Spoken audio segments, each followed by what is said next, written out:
Welcome back to Man Now Sports. As you can see from the thumbnail, Chauncey Billups got himself into a little bit of a pickle.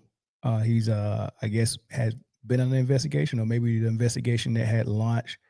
His name came up, and maybe some activities that are illegal, and specifically speaking, a poker game or multiple poker games, right? So, allegedly, what he's arrested for is poker games that have been deemed to be illegal, and some of the examples they gave were X-rays under the table, or X-rays attached to the table where they could actually see the cards that the players had, or contact lenses or glasses that was actually somehow had cameras or something on them. Whatever the case may be, they were cheating. So they had poker games, and these poker games were cheating.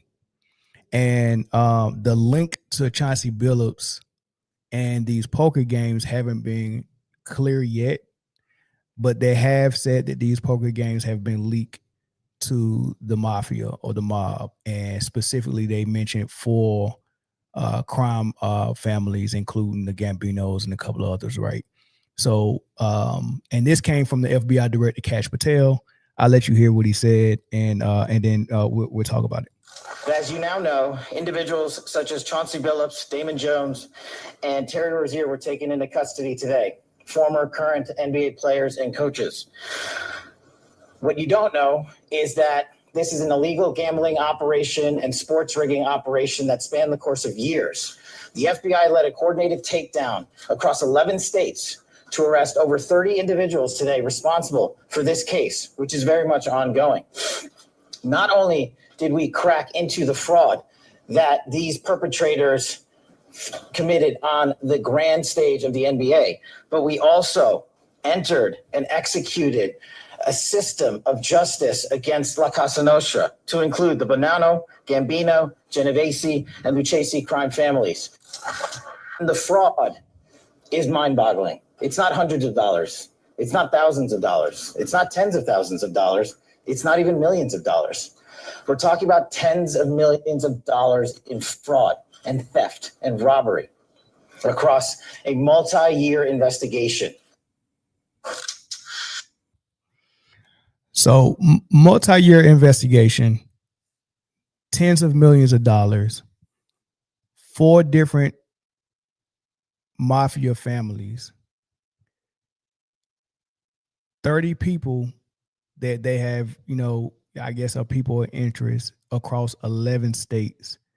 And after 2 years of finding out all of this illegal stuff that, that stems tens of millions of dollars, tens of million, right?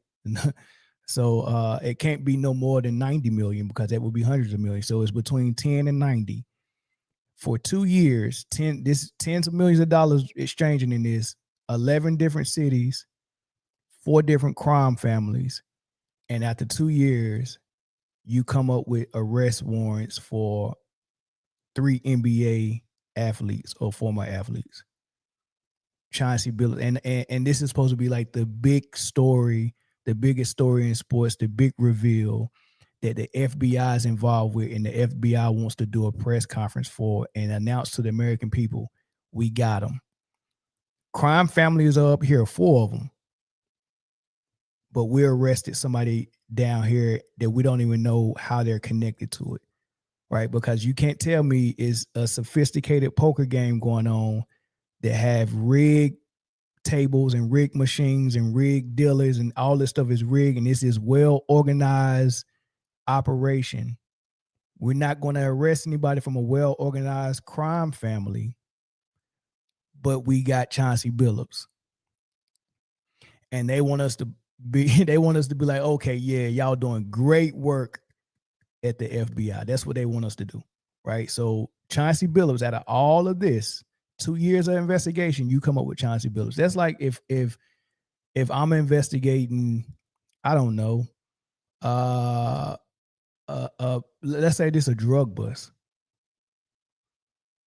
and I got 2 years worth of work done, and I know that this is involving, whatever the top drug people are. I don't know no names of them. but big drug organizations that push a lot of drugs, right?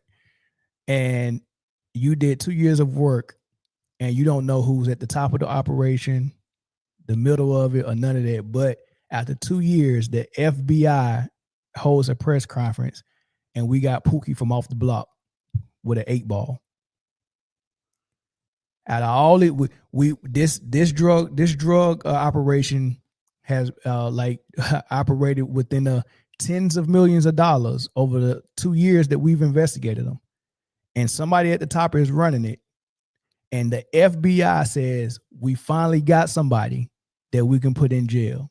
It's Pookie, the 10th grader that's selling dope and got an 8-ball in his pocket. Right? We got Pookie off the block that the police just ran up on and chased down the street and seen him try to throw something, and he threw an 8-ball, and we got him with an 8-ball. He was arrested. This is 2 years worth of FBI work, and we about to hold a press conference for him. That's what it is. You can't tease me with crime families. 4 of them. You name 4 of them, and name and reference tens of millions of dollars, and you're gonna come to the guy who's currently on a contract for probably tens of millions of dollars. He's working and making tens of millions of dollars as one person, and you telling me the whole operation with 4 crime families or is equating to tens of millions of dollars. That's an entire, this is 4 crime families operating a $10 million to $90 million operation for gambling, right? Like that's, and we got one head coach who've made tens of millions as a player and is currently making tens of millions as a coach. And you want us to believe that this is the big bust, this is the big reveal. He's the mastermind behind this, right? So we still don't know what the connection is with Chauncey Billups. And my guess is if you want to take recent news and you want to pivot to Gilbert Arenas, who I think his case goes to court. I think his first court appearance is supposed to be today, right? I think when they first reported it, they said it was going to be September 23rd, 2025, right? I don't know if that court date changed or he got some type of continuance, but from what I read, today was supposed to be the day that court was supposed to, he was supposed to appear in court, right? So we'll see if anything comes out of there. But if you remember that case, what he was alleged to be doing was he had a house somewhere in California, not the house that he's currently living in, but I think it was a separate house because he has a house that he's living in and that he runs his Underdog Fantasy podcast out of Gil's Arena, which I think they had to change the name, right? So he's not that house. He has another house that in 2021, from 2021 to 2022, he was renting out to a group of people who was using it for poker games. And the difference between those poker games and what they saying Chauncey Billups is involved with is those poker games, I don't think they were rigging them and doing illegal things, but the game itself wasn't, I guess, not operating under the law. Like, I guess for you to actually run poker games and do gambling and run like a casino, you got to have certain things in place. So I think it was just operating outside of the parameters, right? I don't think that was rigging stuff. With these poker games that they're linking Chauncey Billups to, they're saying that they were rigged. And my first question is, okay, who rigged them?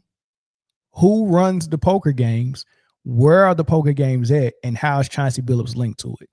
And if I'm just taking a guess, they just messed Chauncey Billups' coaching career up and probably his professional career, even outside of coaching. They just messed that up because they done dragged this man into this. And the only thing I'm just guessing, the only thing he's probably guilty of is he probably played in one of those poker games.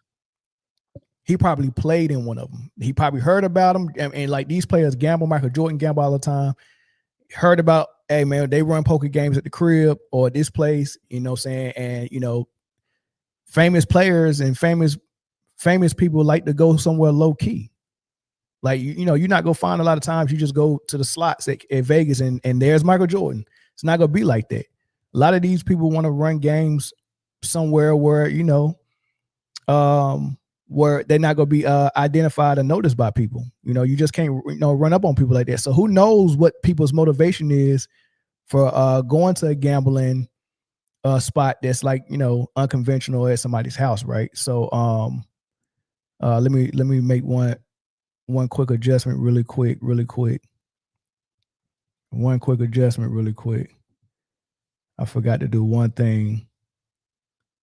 But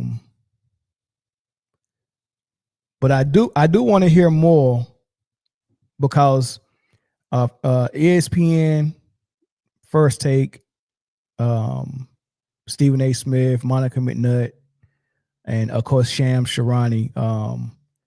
They all was having a powwow about it. And I don't know if y'all seen it, but man, the conversation between Gil and Shams and Monica was enough for me to want to bring it to y'all attention though. Let me see what y'all got in these comment section first before I move on to the next soundbite.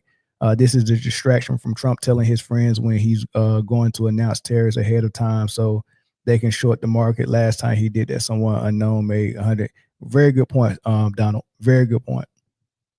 This is a way of them to dog whistle to certain, I get it.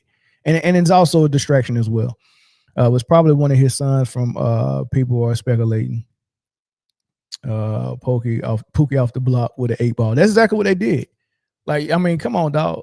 You can't, this is a show. And like Donald Simmons said, a freaking distraction. It's a waste of time. Waste of taxpayers' dollars for the FBI to be doing an investigation for 2 years, and you come on and to 4 crime families, and you come away with Chauncey Billups, who's not part of a crime family. Like, don't even mention the crime families if you ain't go arrest none of them. You arrested NBA players, which probably is, and you will hear Stephen A. Smith talk about it. This is really probably a message to the NBA and the front office of the NBA, Adam Silver and whatever, because everybody on the side of Donald Trump have said over the years, ever since the NBA went woke, we don't support it no more. And they went woke by saying Black Lives Matter. When they said Black Lives Matter, so many people jumped off the NBA train. We're never supporting you no more. We're never watching another game. You're woke. And everything that happens in the NBA that has anything to do with a minority, they're pissed off about it. And these are the things that people in that circle are saying to people like Trump, and they want to do something about it. You got podcasters saying LeBron is connected because his connection to Jones. I'm not going that far. Arena snitched on everybody allegedly. Yeah, it's illegal because they're not paying taxes either way. That's very true. Gil was taken to the house, taking the house fee off of every bet and playing and play for hosting. They were clean games. Yeah. Okay. So the games was clean that Gil was running. It was just that, like somebody else said, maybe they wasn't it was under the table money and they couldn't get taxed on it, and that's what made it a bad thing. But that also supposedly involved the mob or the mafia, but I think they were saying something about Israelis involved where is it rigged? I thought it was just putting a bet with inside information. No, Damon Jones was doing betting with inside information and doing bets. Terry Rozier did betting. Chauncey Billups only is linked. He didn't do no betting allegedly. He's been arrested for the poker games, but we don't know how he's linked to those poker games. So they're saying that whatever these poker games had rigged tables, which is illegal because you were stealing people money. Chauncey Billups is linked to it somehow, but they won't tell us how Chauncey Billups is linked to it. Nobody knows that, right? And I don't know if everybody is smart enough to ask that question. They're just going to jump off the ledge and, oh my God, Chauncey Billups, and they just go hit a name involved with it. Hear that it's a gambling case and just start making all types of assumptions. Like the NBA, they're not even going to investigate this because it has nothing to do with the NBA. Like he didn't break no NBA rules. He wasn't gambling on NBA games. He was playing poker or we don't even know if he was playing poker, but somehow he's linked to the poker games. He set his NBA friends up to get robbed, and you're not holding him accountable. I expect this from ESPN, not you. Truly disappointed. I don't even know what that means. Who? You mean Chauncey Billups, and you mean allegedly, right? Because I haven't seen an official report saying how he's linked to the poker games, and I can't hold anybody accountable, right? That I'm not in a position to hold someone accountable. I don't hold athletes accountable, right? I don't know if that's what you think. Like people that just discuss sports is supposed to do is hold people accountable. No, we don't hold them accountable. We push out information. We discuss it. We give our opinion on it. So giving my opinion on it, I just gave you my opinion. Holding him accountable, that means some type of punishment. That means some type of repercussions. I'm not in the seat to do that. As a matter of fact, Lamel, I'm disappointed in you. Right? I'm disappointed in you. So, but the head coach is crazy. These people reaching. Yeah, they reaching for sure. 100% reaching. 100% reaching, man. Simply ball dropping. What's good, K-Sap? What's good? Tax evasion. Yeah. There may be a bigger play at play. Allegedly, LeBron is involved too. I doubt LeBron is involved.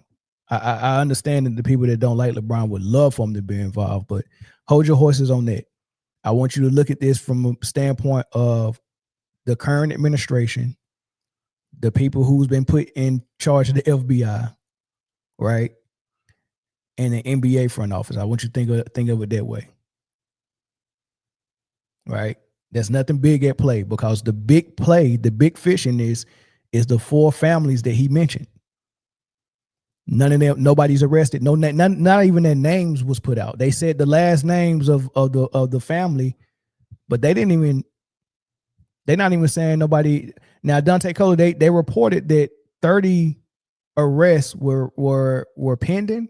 Only 3 well, as of the time I seen the story, only 3 people were arrested, which was the 3 names that you see on the screen: Chauncey Billups, Terry Rozier, and Damon Jones. They said, "Oh, we got 30 more arrests coming across 11 cities." Why these were the first shoe to drop is beyond me. Why this was the first shoe to drop is beyond me. Why this deserved the press conference from the director of the FBI is beyond me. Now, when these other 30 arrests come out, I'm very curious to see if we will see their names drop, and we'll see another press conference from the FBI saying, here are the other 30 names. That'd be very interesting. If those 30 names get arrested, I doubt they will. I think this is it right here.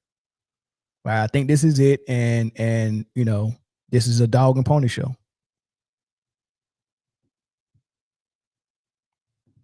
Dog and pony show. All right, I want to move on. I was getting to these comments. Yeah. You might have read it wrong, but yeah, I remember they mentioned the other 30. Or I think it might have been 30 in total, and these are the 3 arrests so far, which means that it's 27 more that you know that might happen. All right, so I want y'all to get into, or I want to get into the rest of this conversation they had on First Take. I think this starts with Shams. Ladies and gentlemen, I see a lot of press conferences, stuff like that. I've seen a lot of things in sports. I don't see the director of the FBI in attendance, but he was there just now. Sham Sharani is joining us right now, our ultimate NBA insider. Shams, welcome to the show. What more can you tell us? Kash Patel right there. He actually has been even more involved in the last few weeks, but this is an investigation that's been going on for at least 2 years. Terry Rozier has been investigated by the FBI for sports gambling, illegal sports betting involvement. And so he was arrested today. A note here, the NBA had actually cleared him before, but now he is obviously arrested, taken into custody. Chauncey Billups was arrested this morning. Both are sitting coach or player, right? So Chauncey Billups was literally coaching an NBA game last night in Portland, a loss to Minnesota, and he was arrested this morning at 6 a.m. in Portland. Terry Rozier was on the Miami Heat bench last night in Orlando. he was then arrested in an Orlando hotel at 6 a.m. And for Chauncey Billups, his involvement, like you just said, Stephen A., was because of illegal poker operation tied to the mafia. And so the one person that was involved in both was Damon Jones, the former NBA player and coach. And so this is something that the FBI has been targeting, has been investigating for the last couple of years. And I think there's just shock around the NBA. This is seismic. We've never seen a sitting NBA head coach, a sitting NBA player, both arrested at the same time, obviously. But specifically with Chauncey Billups here, we'll get a better feel as the day goes on just how wide-ranging this goes. But he was involved in a 30-defendant case in an illegal poker rigging activity tied to the mafia. How many times? So he said 30 defendants named, or 30 defendants that's in this named in this investigation, 3 arrests. Right? If that's changed, Dante, since the time that he reported it, maybe it's changed. Maybe they went and arrested all 30 of them right now. So out of 33 arrests at the time where this was reported, and I guess 27 more that was mentioned in the investigation. So we'll see what it turns into. So that Shams, telling you exactly what happened. You heard Stephen A. Smith allude to the fact I've never seen the FBI director do a press conference for something on this level.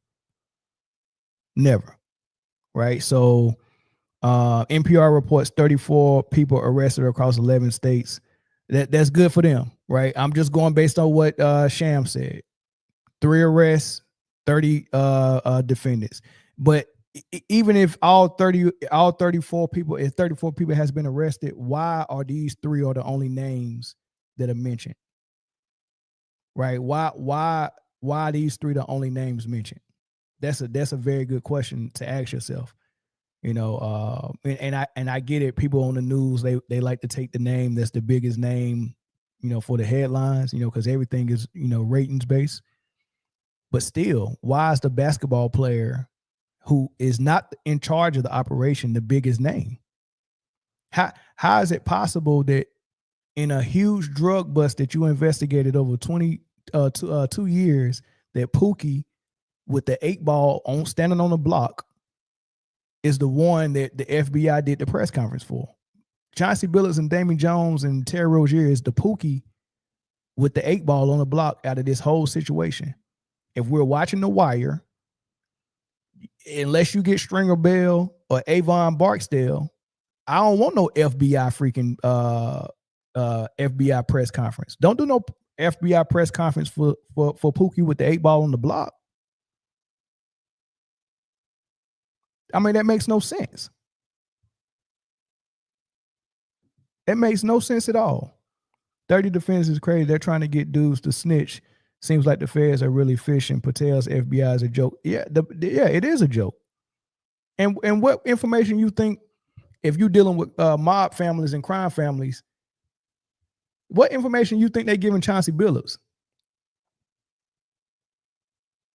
Like, what is he gonna snitch on? Who do you think that he's had a conversation with who's ever in charge of the crime family? You think he sat down with the Don and sat down with him and they had a conversation about how to rig these tables? Like, these people are freaking nuts, dog.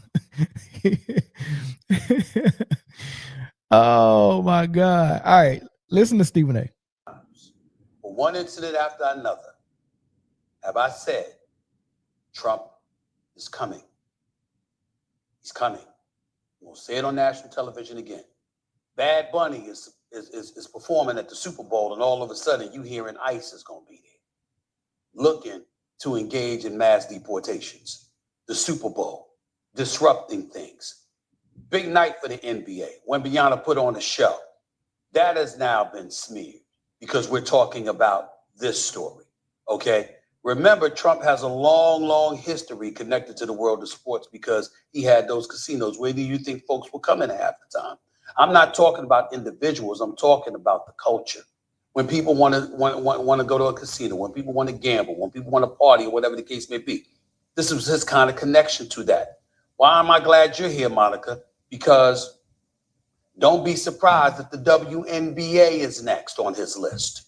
Because when you've got all of these protests that have been going out there and people that have been protesting against him and what have you, this man is coming. He's coming. And I've been saying it for a long time.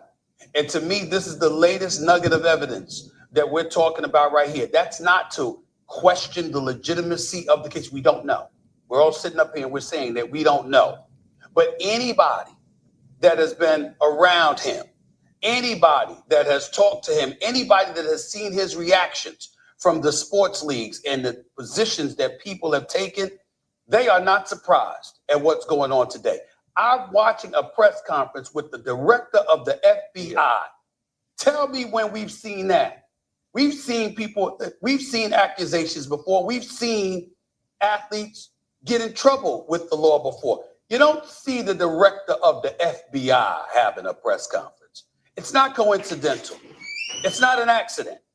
It's a statement. And it's a warning that more is coming. And that's what they're saying here. And everybody better, I'm just telling you, it's as serious as it gets. This ain't the platform for me to get into it the way I'm going to get into it. But I've been saying he's coming. He's coming because in his eyes, folks try to throw him in jail. In his eyes, he's innocent. They try to put me behind bars. I'm getting everybody. He's not playing. I heard. So this is Stephen A. Smith, and this is why a double agent in any arena is such a dangerous person, because they double talk and they talk out of both ends of the neck. 1 minute. Let me just be specific. See, Stephen A. Smith, right? What it sounds like, what it appears like he's saying is that Trump and whatever is on his side is coming for people that he considers his enemies based on how they treated him during his impeachment and his indictments and all of that court stuff. They tried to put him in jail, and he's already said, "I'm coming back to get all y'all." He's a revengeful individual, and this is what Stephen A. Smith is saying. But the way he's delivering that message in the circle that he's in currently on that show, he's making it seem like he's not on that side. He's making it seem like he's on the opposite side, and he's giving people a warning. But really what it is he's really doing is he's been the voice for Trump, letting them know, this is me doing this to y'all. Right? And he's letting them know he's helping to put fear in everyone. Because when you give somebody a warning like that, if it was a real concern and a real warning, you would pick up the phone and do it. You wouldn't do it on first take. And you wouldn't be doing it right now, because it's not a warning right now, because it's happening. When you got this information that you feel like, oh, I know he's coming for y'all. If you got the information, you would have picked up the phone and called people and was like, hey, yo, I can tell you this. This is just me. This between me and you. This is what's going on. This dude's gonna try to do X, Y, and Z. And you give somebody that warning on the low. You don't do it for ratings, and you don't do it when the shoe drops and be like, oh, I told you so. I told you. Let me toot my horn and take this opportunity to tell you I was right. And let me tell you what this man is doing. He's coming. He's coming. That ain't nothing you say about somebody that, unless you kind of admire him and what his efforts is. Like he liked that he's coming. This ain't no real warning. This is him gloating and saying it, but it to some people it's going to sound like a warning. It's not. It's not. He's letting you know the boogeyman is coming. Trump's coming for y'all. He ain't coming for me, because secretly I'm on his side.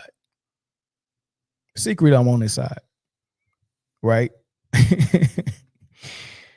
Last night, Stephen, that Kash Patel was. I say, to your point, the timing of all of it, the second day of the NBA season, it's an exchange of power also that everybody's on notice. Yes. You're exactly right. And by the way, from somebody who pays attention to a lot of politics and finances, as you know as well, we talk about this. There are billions of dollars being floated in our world that are worth reporting on, that are illegal dollars. Tens of millions of dollars is a lot of money compared to billions of dollars. Not that amount of money. This is a statement. This is a massive statement. You hear people, why would I bring up the WNBA? Because these marvelous athletes for females who articulate themselves very well in their position. Remember, him and Shannon Sharp was the one who was telling Monica McNutt that all the WNBA women that were jealous of Caitlin Clark, their time is coming. You know what I mean? So and they were screaming at Monica McNutt, like, nah, y'all better get it together. This her league. Y'all better get it together. Treat her nice, treat her right, all this stuff, right? So, and they love I told you so moments. So here he is bringing the WNBA in again, letting them know, hey, they next. No, WNBA is woke. WNBA don't play that Trump politics. WNBA, LGBT.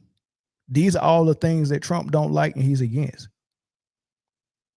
There are people calling for Caitlin Clark to file a civil rights violation because she's getting fouled in the WNBA. Oh, you're fouling me. That's against my civil rights.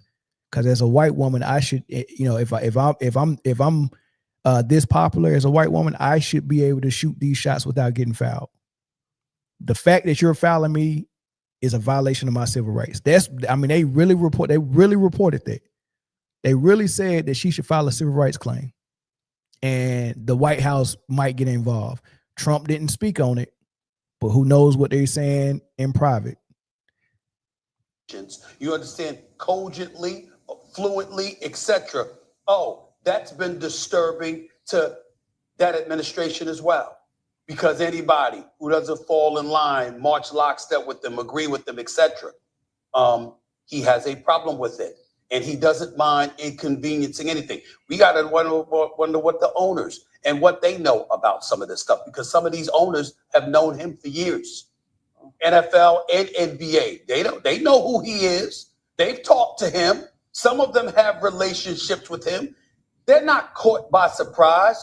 There's a palpable fear, a palpable alarm, because you know who he is and he's coming. As a matter of fact, we're sitting here right now, and the only folks we feel are safe in the world of sports is the UFC. Because obviously there's a great relationship with Dana White. That's about it. Go ahead, Mike. Listen, he's telling everybody the playbook. And how does he know the playbook? I mean, you got to ask yourself this, man. So I'm not falling for thank you for putting that information out, and thank you for appearing like you on the same side of on the right side of history. It appears that way, but you double talk, because just 2 weeks ago, the stuff you said about Jasmine Crockett, it didn't sound like that. You told Jasmine Crockett her best bet was to work with Trump and figure out how she can get money for Texas. If he's doing things that is against the Constitution, against the law half the time, and unbecoming of a president, a sitting president, he's doing all these things. What he was telling Jasmine Crockett is, don't scream to the top of your lungs on how foul this is. Figure out a way to work with that man. How you say that and then turn around a week later, apologize because it was like when was that Shaq that said, I wasn't familiar with this game. I'm sorry, I wasn't familiar with that game. It was your game. He had to come back with an apology and say, sorry, Jasmine, I wasn't familiar with your politics. And he was the one who reported. Now, after the fact, went and actually did research. This woman working her buns off. This woman had she's been in there for a short amount of time, and in that short amount of time, she's already written 187, maybe 287 different pieces of legislations, and 10 of them turned into laws already. I'm sorry, Jasmine, I wasn't familiar with your game. Well, you weren't familiar with it. Why would you come out here uninformed and being loud and wrong and telling somebody they need to work with Trump? So you got more of a problem with how she went about calling this administration out for the wrong that they've been doing. You got a problem with how she went about it, but you don't have a problem with the wrong that the administration is doing. But then you pretend like you on her side. and pretend like you don't agree with what they're doing. But then you go on Patrick Bet-David's podcast, who is 100% on that side. You go on his podcast and y'all chopping it up. And the next thing you know, Patrick Bet-David is using your name, saying things like he's really on that side, but he's afraid to admit it because he would lose his following, because his following is the other side. So he is a double agent, because the tax bracket he's in now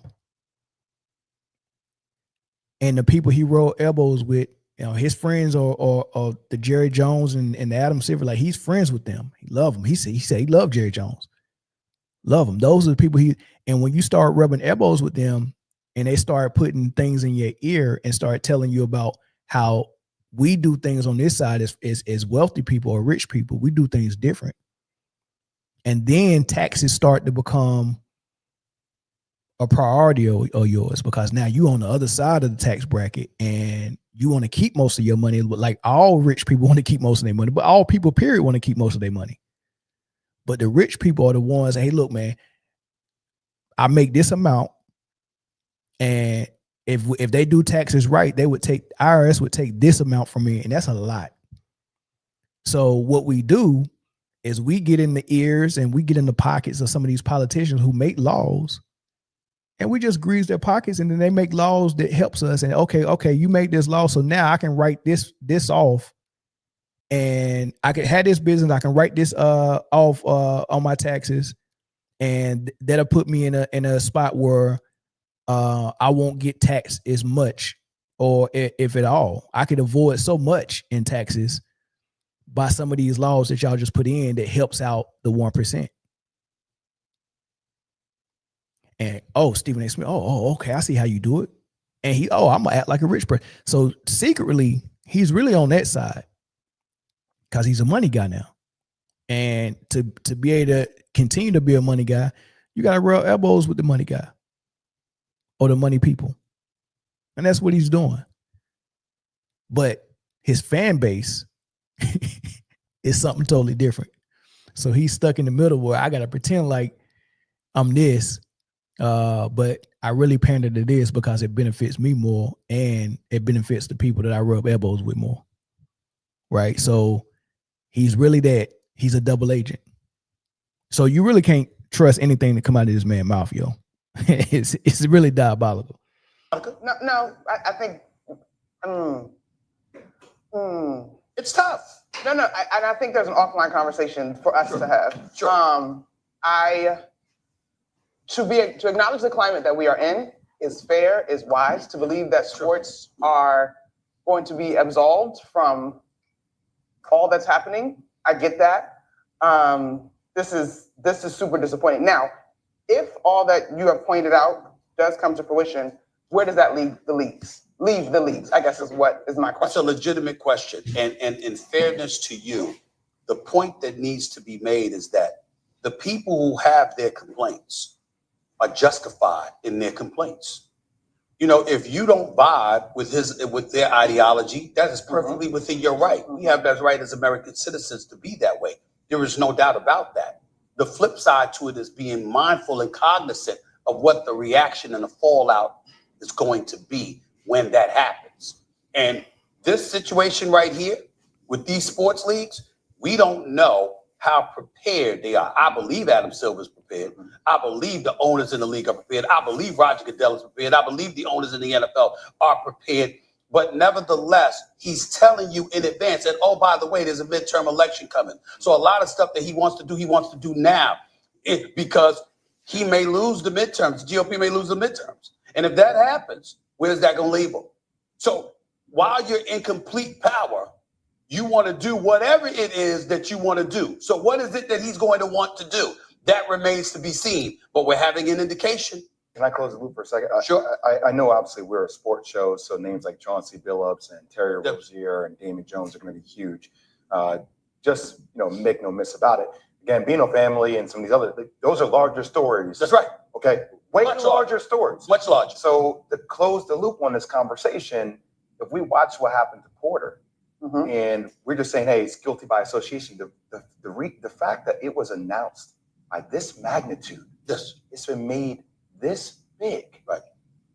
I don't know all the details. We're still finding out more information, but this type of stain on the league, I don't know how. Well, what does it tell y'all? I don't know how you separate that. I give you the last word. I give you the last word. I got a headache. We all do. Oh my I give you the last word. What does it say to you that the director of the FBI has a press conference? This is not some superstars in the league. No, that's what I'm saying. We're talking about a head coach for the Portland Trail Blazers and a role player in Terry Rozier and a former player and a former assistant in Damon Jones. And all their names are being lumped in together. That's a press conference is being held with the FBI director, and you're mentioning mob families along those names.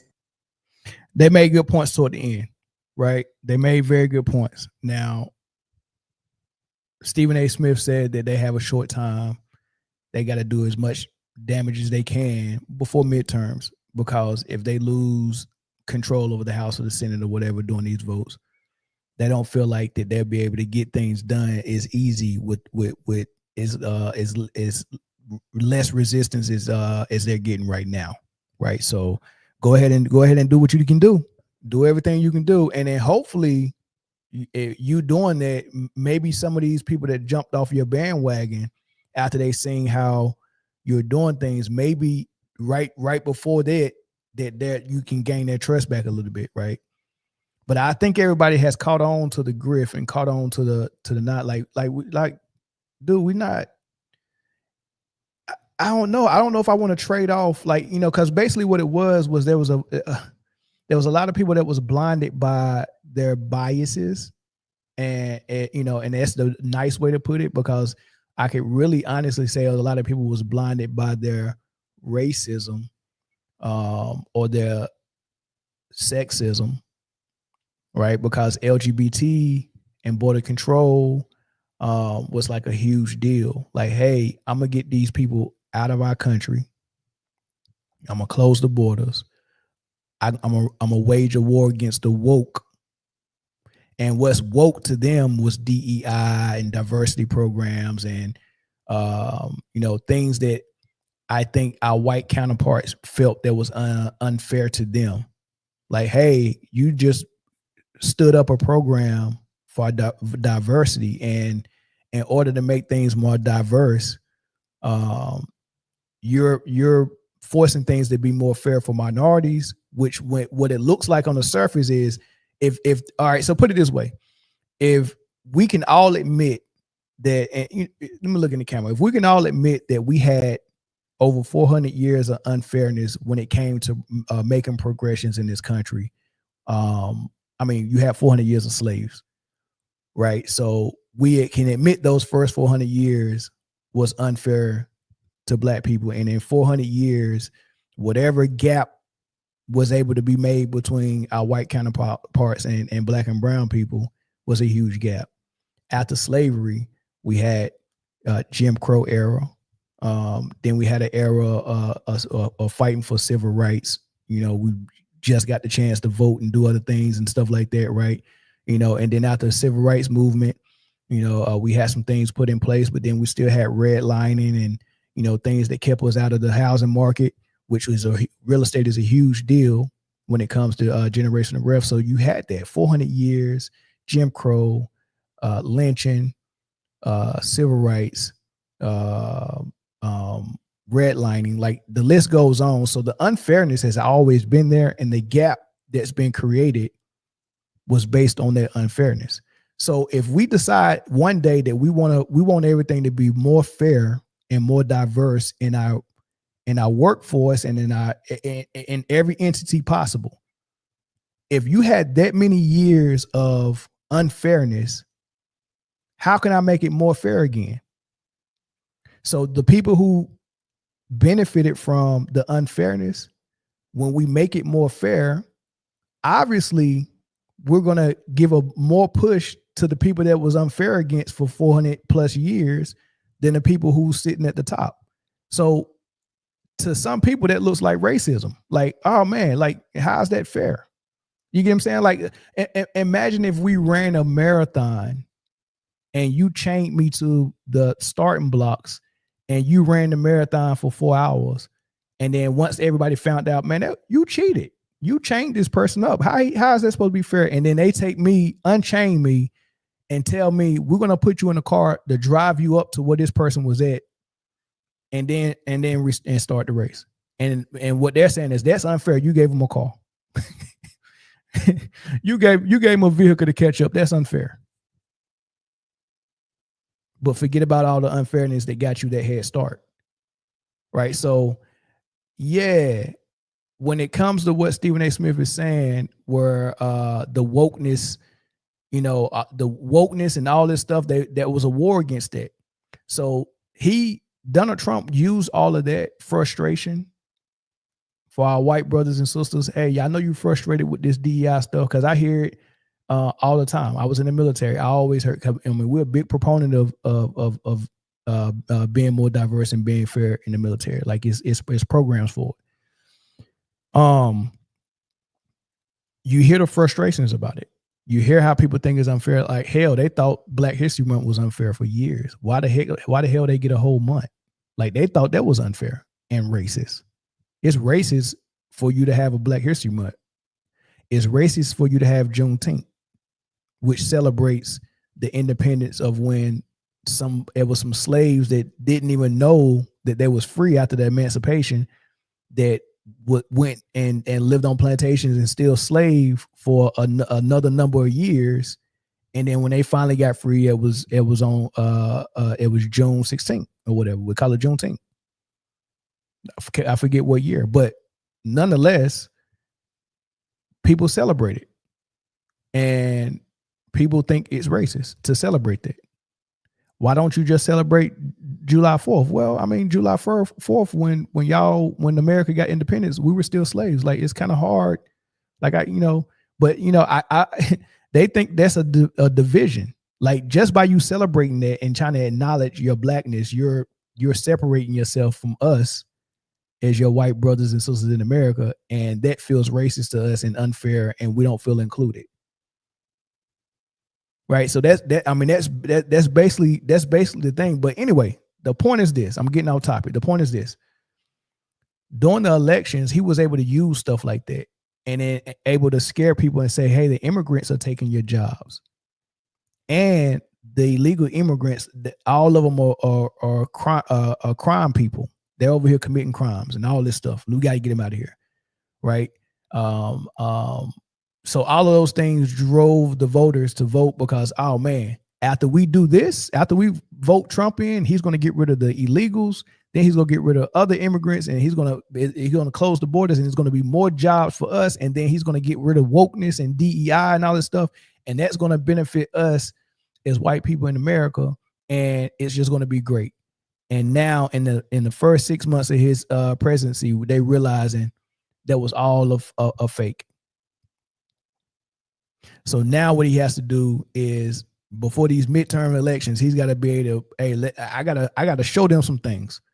I gotta do something to get them to believe me again, and so I can tell them that after we get past these elections, greener pastures are coming. Can I trick them one more time? And now these are the type of things he's doing. I mean, that guy even got so bad that after Cash Patel did his press conference, at the end of it, he tried to brag about it and say, this is what we was talking about when we said we're going to make the streets safer and make our entertainment businesses less corrupt. Do you think we give first of all, this don't make the streets safer. You got Chauncey Billups off the streets. Whoop-de-doo. And who the heck cared about the entertainment industry being less corrupt? We know it's corrupt. They in bed with Vegas. Vegas is corrupt. You're not going out the real stuff and real crime. Like, this is insane. A poker game? Man. Henry Hurley said, I'm starting to think Stephen A. Smith has issues with the WNBA because it sounds like a dog whistle. He creates political scripts for On First Take, like the movie Wag Dog. I agree. Like, this is insane, y'all. American tax dollars went to healthcare and infrastructure, we wouldn't mind taxes. That's facts. We wouldn't, right? But our taxes go so many other places, and some of it go outside of the United States. I'll let you figure that out. Donald Simmons said, it's no May lose power. They screwed in the midterms. You might be right. When I get rich, I'm gonna become a Republican too. That's cool. Ain't nothing wrong with being a Republican. Listen, Republican, Democrat, Independent, it don't matter. If you listen, what does it mean to be Republican or Democrat? I don't even think people know what it means. First of all, you don't understand how much of a game it is for them. Like it's a freaking game. That's not even a real construct that like you can claim. Like I can claim I'm a man. I can claim I'm black.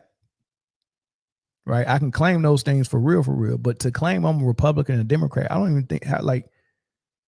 Can you wake up one day and not be a Republican? Like how easy is it to become a Republican? Like being a Republican or a Democrat just means what? What does it mean? Does it mean that okay? I'm going to always vote Republican, regardless of what the policy is, or regardless of what the candidate is, right? I'm going to always agree with all the Republican talking points. Like, what does it mean to be Republican or Democrat? Please tell me. Explain it to me, Triple Arrow. Like, what does it mean to be a Republican? Because the Republican has this view on abortion. If I'm a Republican, I have to have that view on abortion. Like, you get what I'm saying? Like, what if the views of and furthermore, if I'm voting for a candidate who has my same view on abortion, does that mean I should vote for him or her?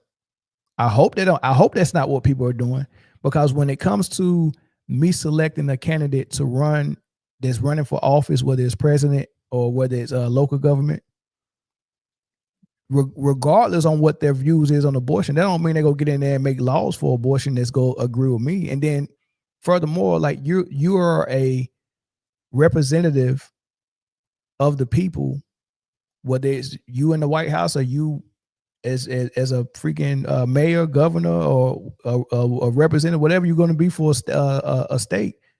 You represent so many different people, and they all got different views. Does that mean that you only represent the people who agree with your views on abortion, or do you represent all of them? Right. So being a representative for people and being in service for people doesn't mean that whatever my ideologies are, I get to force upon you while I represent you or while I serve you. That's not what you're in office for. So really, a candidate's view on abortion or a candidate's religious preference is not even valid. And the reason why we keep failing with this is because they will make us argue about abortion and Roe versus Wade and all of this nonsense, LGBTQ. They have us arguing about all that stuff. None of these policies that's getting passed that's affecting our lives have anything to do with the things we're arguing about. So while we're arguing about that, these dudes writing bills that's going to give tax cuts to billionaires and take away our health care. So that's what you need to be asking, those type of questions. Or are you accepting APEC money? Why do we send $40 to $50 billion a year to another country of our tax dollars? Are you okay with that? Like, that's what we should be asking, not are you Republican or are you Democrat? Right? That's how they get away with all this stuff. And it's very lucrative to be in the White House for some of these people, because they come out super rich. They done accepted so much money from so many billionaires and made these laws that benefit those billionaires. It's super lucrative, but what it is we're like, they made the Constitution for us to have more power than either of the branches, whether it's judicial, executive branch, or the legislative branch. We the people are supposed to have more power than all of them, and we don't even know it. And what we're doing is allowing them to have all the power, and they tell us what to do. And like we helpless. I'm like, no, we can stop all this shit today. We can stop all of this. But they dealing with us so craftily and so cleverly that our minds are scrambled like eggs. Scrambled like eggs, man. Trump is underwater in damn near every issue. Yeah, that's a fact. That's a fact, man. Super chat. Crazy. Thank you. Thank you for the super chat. All right, let's get back to sports, y'all. I'm gonna open it. As a matter of fact, now let me open the phone lines up. I want to hear what y'all think. Keep it clean, though. Keep it clean. Don't insult no politicians, and you know, I ain't even like saying none of their names, to be honest with you.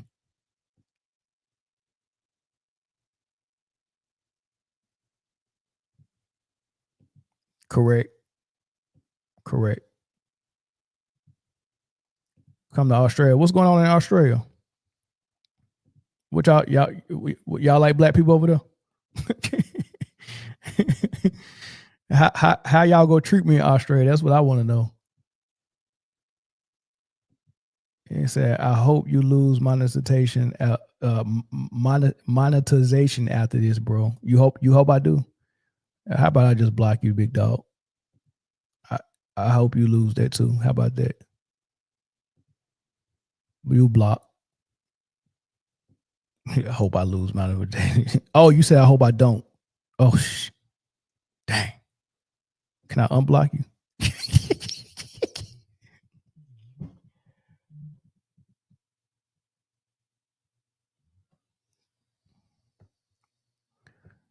Caller, man. It sound like you in the streets with the police chasing you. What's up, man? What's in that background? Is that the TV?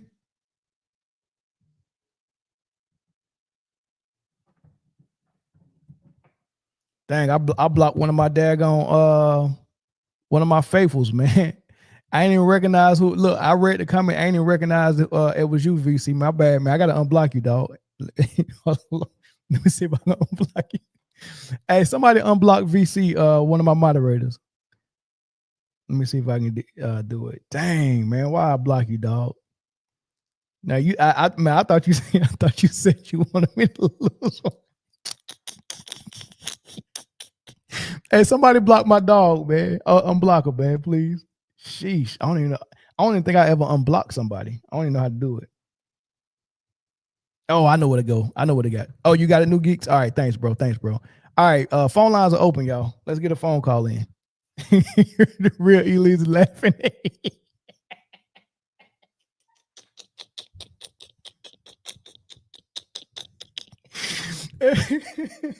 I messed up, Leezy. Okay, BC, my bad, dog. I'm sorry. Oh man, that is too funny, man. Oh my God. Hey, caller, what's up, dog? Yeah, what's good? You on the line? Can you hear me? Oh, hold on. Caller, can you hear me? Caller, can you hear me? Hello? Can you hear me? All right, let's get another phone call, y'all. Somebody that can hear me. Let's get another one. Man. This insane, man. I was supposed to talk about this for 10 minutes, dog. We're almost at an hour, man. I still got a bunch of show to do. I still got to get into what I seen from Wemby last night. Sheesh. Maybe I shouldn't take phone calls on this one.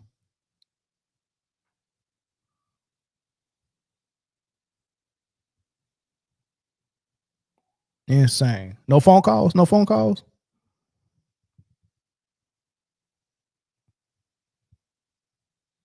Y'all scared to talk about this right here?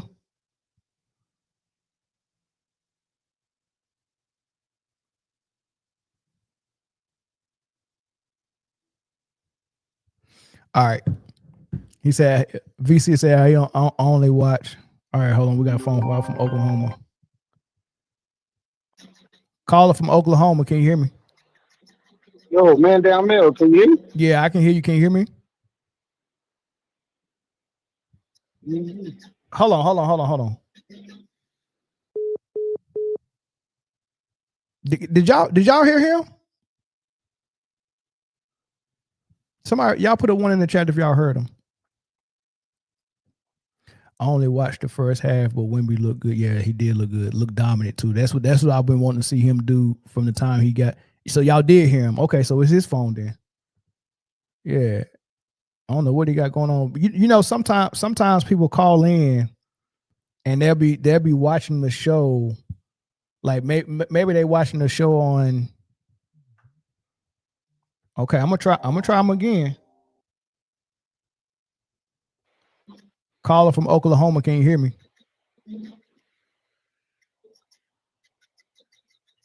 Yeah, he doing something wrong. So this is what sometimes some people will do, right? They will be watching me maybe on the TV on YouTube or on their computer on YouTube, and they're listening to me live on the computer, and then they'll call the show, and instead of listening to me talk to them over the phone, they still listen to me on the computer, which is delayed. So they'll be like, hello, can you hear me? And I might be 5 seconds behind. They're not really listening to the phone. I don't know what they, or maybe I don't know. Maybe they be on the phone looking at watching me and then call from the same phone they watching me from. And or instead of listening to me through the phone, they're listening to me through YouTube, and it's a delay. I don't know. But I don't understand how people can call and I can hear them. The audience can hear them, but they can't hear me. I haven't figured that out yet, but let's move on, y'all. Let's move on. We're done with this gambling stuff. We can't talk about this alien Wembanyama, though. We can definitely talk about that.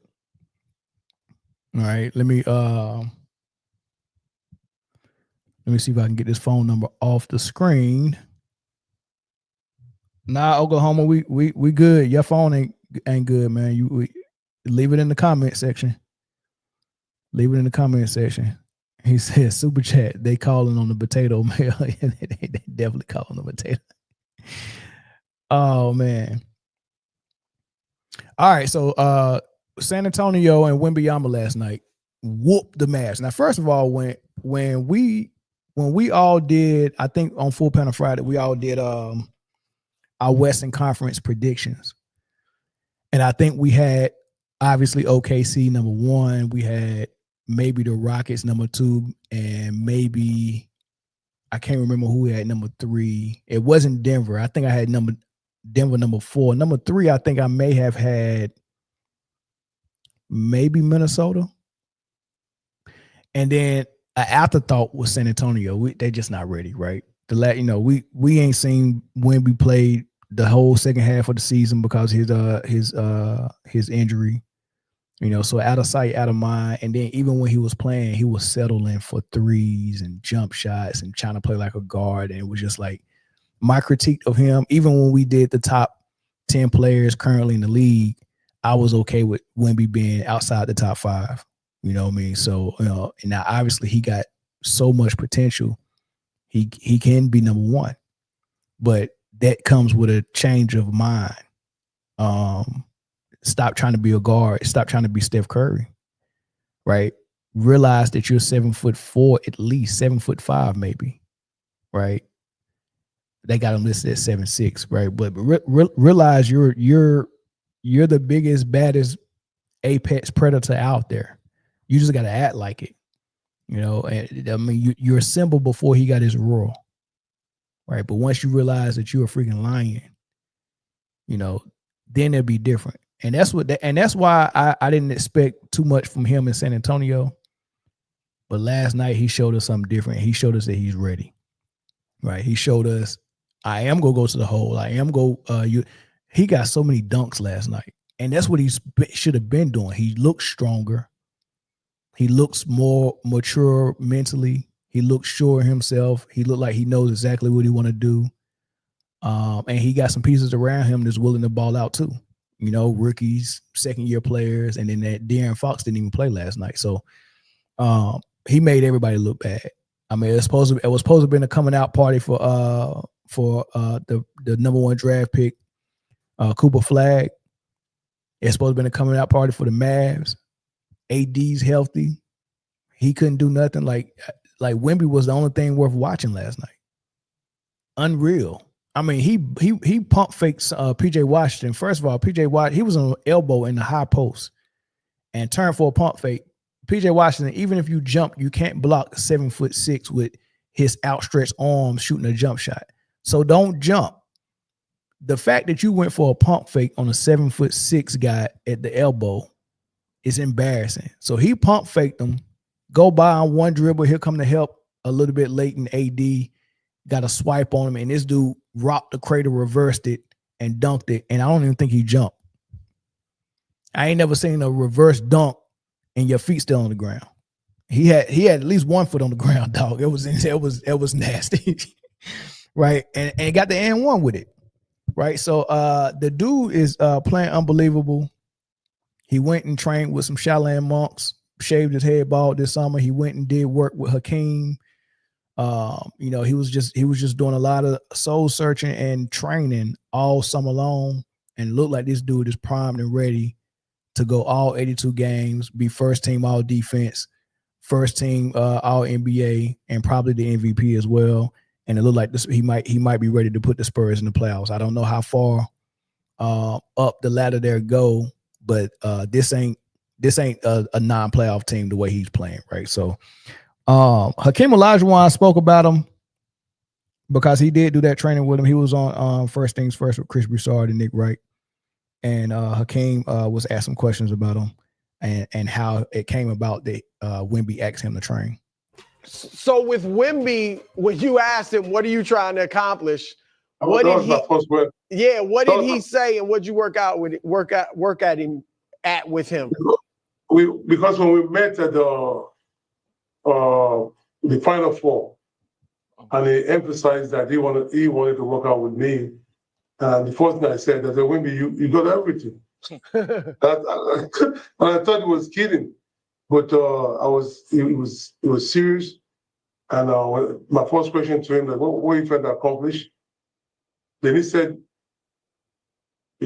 just love my game. Just let's work on every aspect of the game. So I told him, maybe you have the freedom. You can play 1, 2, 3, 4, 5. So there's no limitation in your ability. So it was so great working out with him because we work on outside game, inside, and also how to leverage his height when those smaller guys are pushing him off the box. Instead of fighting them in the post, you just face up, you can shoot over them all day, spin off. So it was so great to work out with someone like this because it's amazing his talent and how easy he gets things done. Yeah. So I like Hakeem. Well, first of all, they asked him, how did this come about, man? How did he contact you and get you to train him? And he said we met at the Final Four, and he was shocked that Wemby asked him to train because he's thinking in hit like, Wemby, you got everything. Like, you got the footwork, you agile, you got the size, you got the touch, you can shoot, you can dribble it, you can post up, you got hooks, you got turnaround, you got fadeaway. Like, you really want me to train you? And, he was like, yeah. So first of all, that's a great compliment from Hakeem because obviously he trained Kobe and he didn't never say Kobe had it all. He probably felt like it's something I can show Kobe, and he probably did. But for him, that's a huge compliment from someone who trained Kobe, LeBron, and Dwight to say, I didn't even see a need for me to train you. You got everything. Right. So, but they did anyway. He asked him what he wanted to do. And to be honest with you, I think a change in your mind was needed. He needed to go talk to the greats. I mean, he even trained with Garnett. But, because Garnett, first of all, he's still in great shape. Right. So,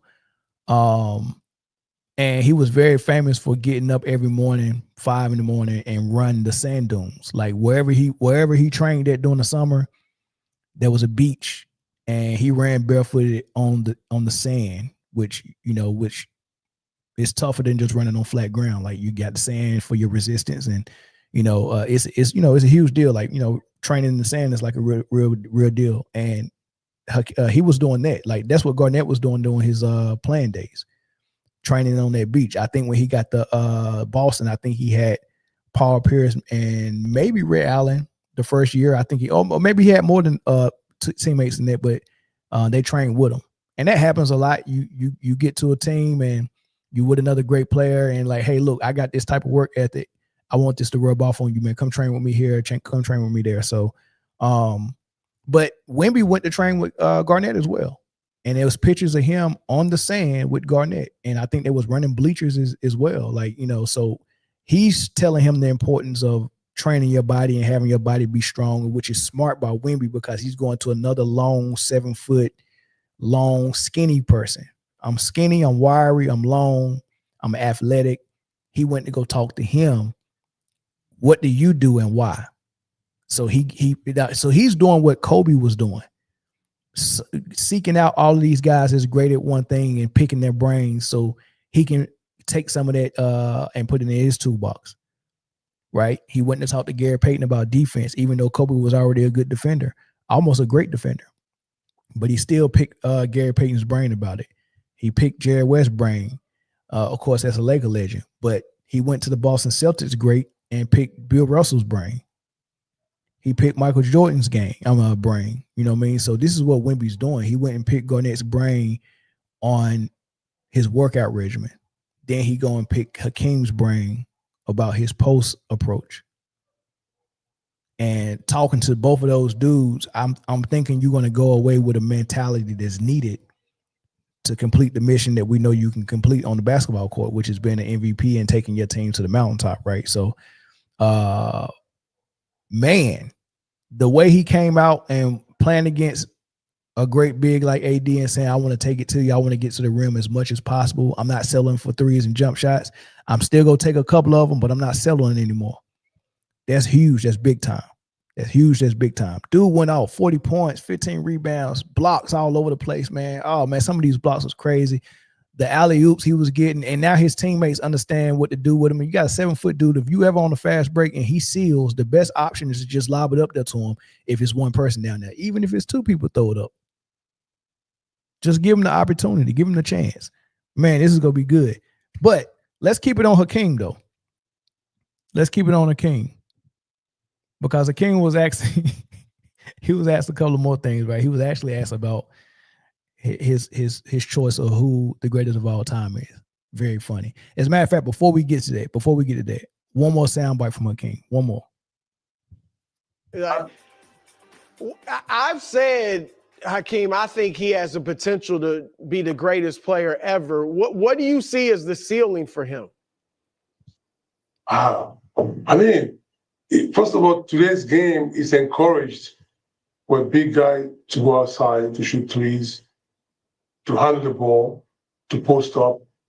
And he's the ideal icon for that kind of style basketball. He handles the ball so well, and he can shoot the ball so well.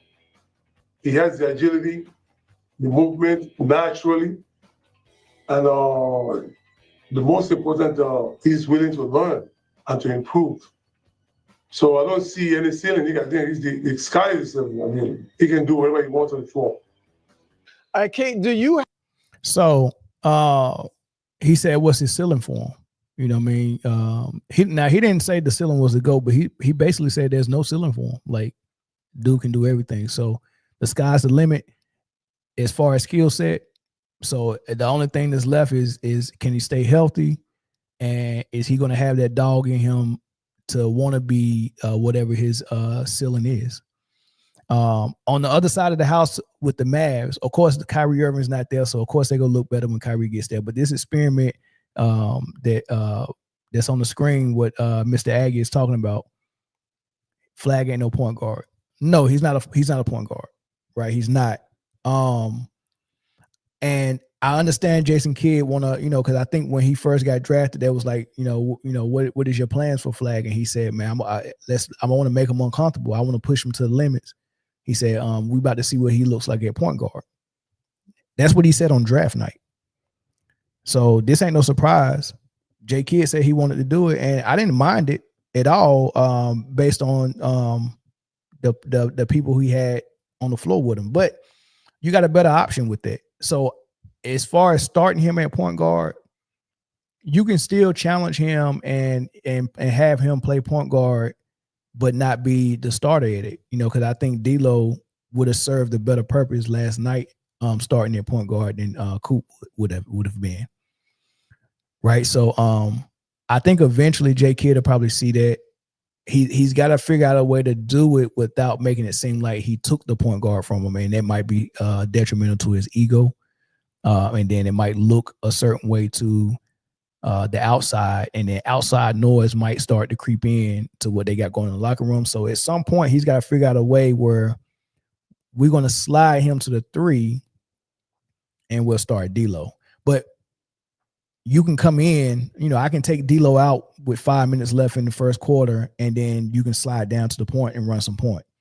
But I think the better option, is to have D'Lo start because he's a more vet and he ready, he ready for it, right? So I think that's the best option for them. But the Mavs will be all right. They'll be all right. I like that defense. And I like once Cooper get acclimated and get comfortable and stuff like that. I like what he can bring to the table as well. All right, so let's get to this GOAT conversation with Hakeem. Hakeem was also asked if he had a preference for who the greatest of all time is, and this is in the presence of Nick Wright, who's a LeBron guy, Chris Broussard, and I forget the third guy, Kevin Wiles. Have an opinion on who is the greatest player of all time. Obviously, Michael Jordan's a lot of times in that debate. Do you have an opinion on that? No, I mean, if you look at it, you have to give Jordan, that he sealed that debate because of his accomplishments and the historic, like when the NBA go globally, who was leading that shot at that time? Just like you say soccer with Pele. A lot of people have not even seen Pele play. But when you mention soccer, they say Pele. So I think basketball, Jordan carried that, that crown. Sure. And that's not taking anything away from LeBron because of the accomplishment. But I think you have to put them, separately. Okay, well, that solves it. At the end of that debate, one of your favorite players. So Hakeem has been asked about that before, and I think I got the soundbite of what he said years ago when he was asked that question. So he answered this one slightly different. He was like, "Do you have an opinion about who the GOAT is?" And he was like, "You got to give it to Michael Jordan. Like, you got to." And then I think the words he used was he got it sealed. Like he sealed it, and I've never heard nobody say it's sealed. I've said something similar, but he said it's sealed.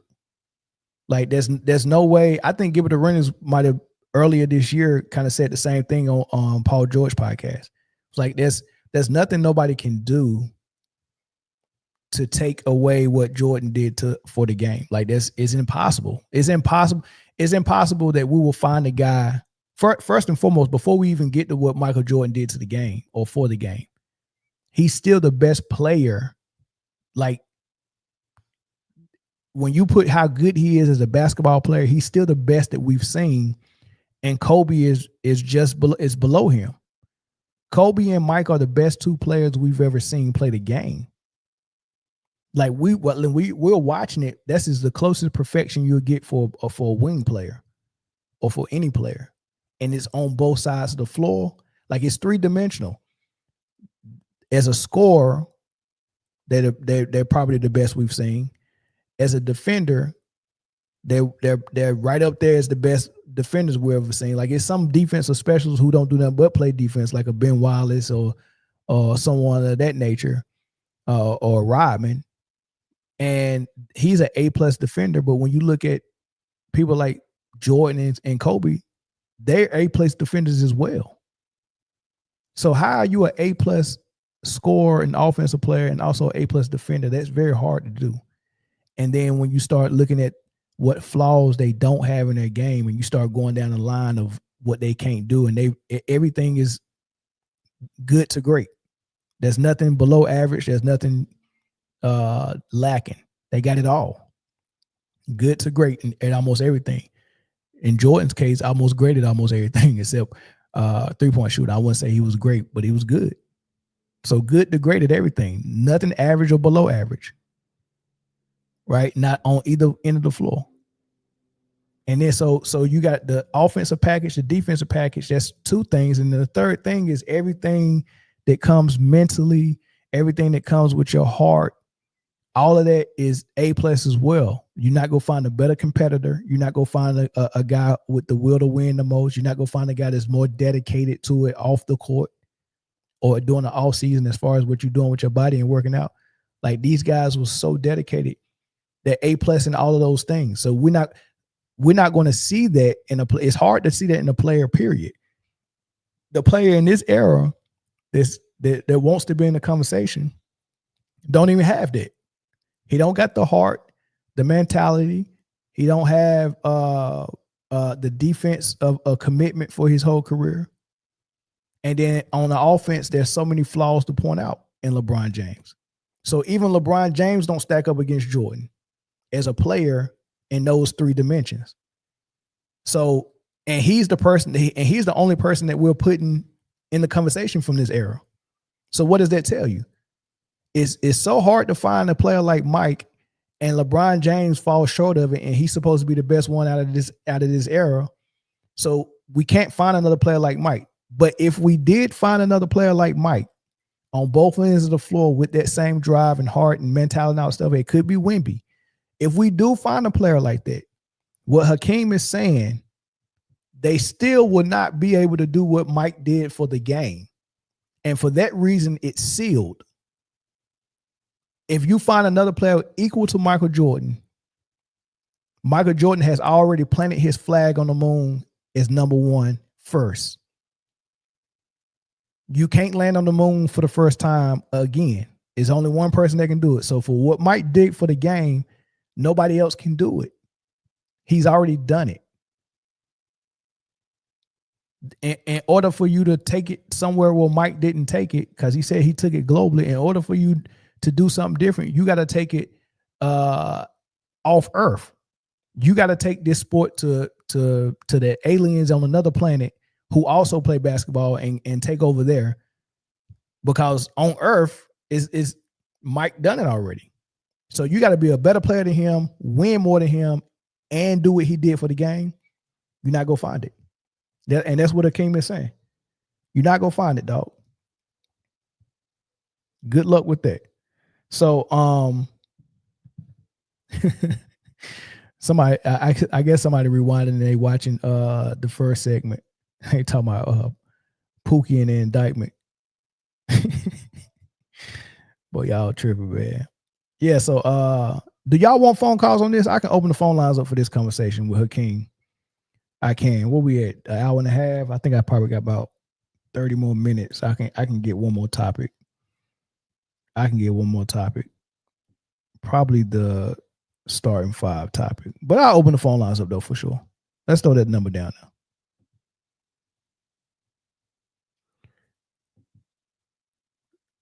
The NBA check enable guys to find other interests.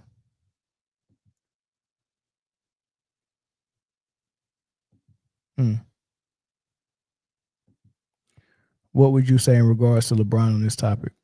I said that in regards to LeBron, because what Hakeem said is that the GOAT conversation is really sealed with Michael Jordan because he took the game globally. He the one who made this game what it is today. And on top of what as a matter of fact, let me play what he said first. Do you think LeBron James is up there with the greatest players of all time? Yes. I will, depends on how you see, because according to the position that he plays, when people start comparing him with Jordan, then that's not a fair comparison, because Jordan's far more superior player and a very, very tough league and very, very very creative. Sure. I mean, that's not taking anything away from LeBron James because he's a great player, but it's not a fair comparison because I think Jordan is much far superior player. Yeah, so that's what. Hold on, caller. I got you. But that's what he said years ago when he was asked that question, and he said it's not a fair comparison. He said Michael Jordan is a far superior player. Using those words, far superior player. And he also said, and he played in a tougher era, a tougher league. So you got because he trained LeBron, so he know what his capabilities are. He's watched them, so he knows what his limitations is as well. And what he's saying is that the two guys side by side is not a fair comparison because Mike is far superior as a player. And then not only is he far superior, he played in a tougher league, in a tougher era. So even the 28 points that Michael Jordan averaged, if LeBron averaged the same 28, Michael Jordan did it against a tougher era based on the rules and how the teams was constructed. I averaged 28 in a tougher era, and you averaged the same 28 in an era that actually allows for more scoring. Right? So that's what he said years ago. And then when he was asked about it this time, he said that, you just can't do what Michael Jordan did for the game. Like, it can't be redone. Caller, what's up? What's your thoughts? Caller, can you hear me? Well, maybe it's on my end, y'all. I don't know. They can't hear me for some reason. Let me disconnect and reconnect. I guess I can't take no phone calls today.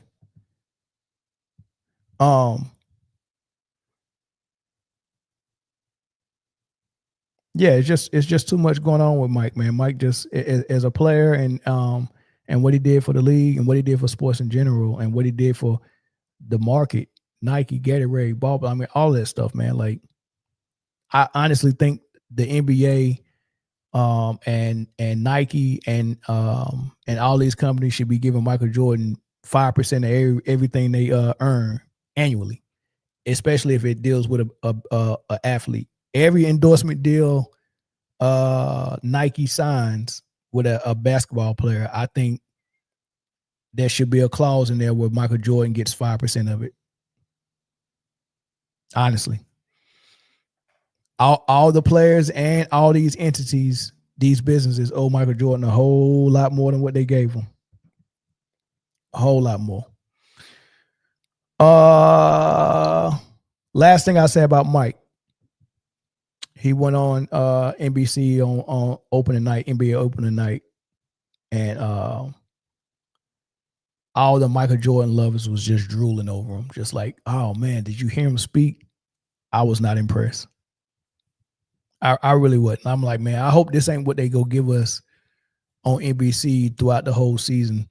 Turn it up a notch. Give me something else. Like, talk the game. I don't want to hear you talk about oh man, I'd never been this nervous shooting a free throw in front of this kid before. Nobody wants to hear that. Like the nostalgia of Mike and all this stuff, man. Like, you're not like freaking Jesus or some X-Men or something. Like you're not that. You're a ball player that we think you're the best. Miss me with the nostalgia stuff. I mean, it was people making content. Oh, Mike is back. Blah, blah, blah. Dude, he didn't do nothing. That interview with Mike Tirico was mid. I ain't gonna call it trash. It was mid. Step it up. If you want to keep my retention and engage with what Mike's gonna be doing with NBC, step it up a notch. Talk some X's and O's. Don't nobody care nothing about Mike's life like that. Like I said, I don't love men. I love basketball, not the men that play it. So all these people that was drooling over Mike because he sat down and had an interview with Mike Tirico and had on some white shoes with no socks, and you could see his belly lapping over his belt on his. That jump wasn't cool. Teeth was yellow. Had more makeup on than a whore. I mean, I want to impress. Mike is Mike. Mike, the best basketball player I've ever seen, but dude, I'm not trying to sit here and look at you and I'm not easily impressed like that. Like I don't. Who and why the hell is Mike Tirico interviewing him? I don't even like his voice. So I gotta look at Mike with all his makeup on and Mike Tirico smiling while he asking him questions. Get the look, NBC, y'all. Hey, that then NBC got daggone. You seen what worked with TNT with Charles Barkley, Kenny, Shaq, and Ernie. They do pregame, halftime show, postgame. They sitting at a podium inside of a studio at the podium, delivering and they, it's funny and stuff like that. Learn something from that. That shit worked. And ESPN got that show. Y'all like NBC should have bought that show instead of ESPN. Y'all let ESPN get that show, and then you thought that fucking Carmelo Anthony skinny fat ass with them goofy yellow glasses on with a jogging suit on, standing beside a ringless T-Mac and a ringless Vince Carter, while he himself is also ringless with Maria Taylor. That's fine. I'm good with Maria Taylor there, but I was more excited about these guys on paper. But when I seen it on TV, and I'm looking at neither one of them dudes got no rings, and they standing up, not sitting at a podium, they courtside.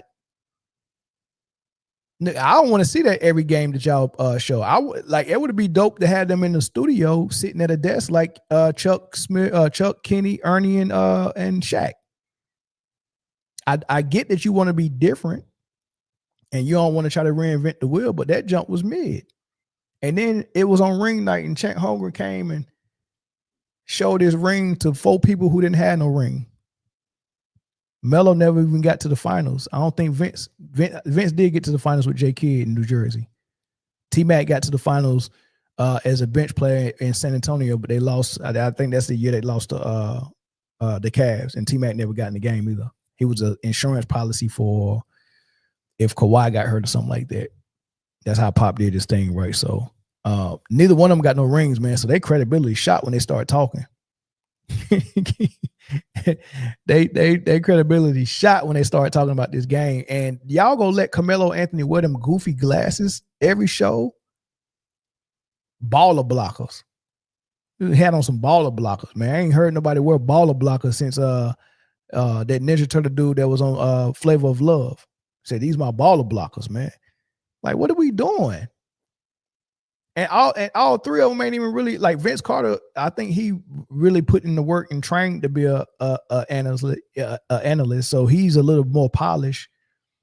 But T-Mac and Vince and Carmelo Anthony, they're not that polished, dog. Maria Taylor's polished. Vince Carter's polished. One of them dudes would have been fine.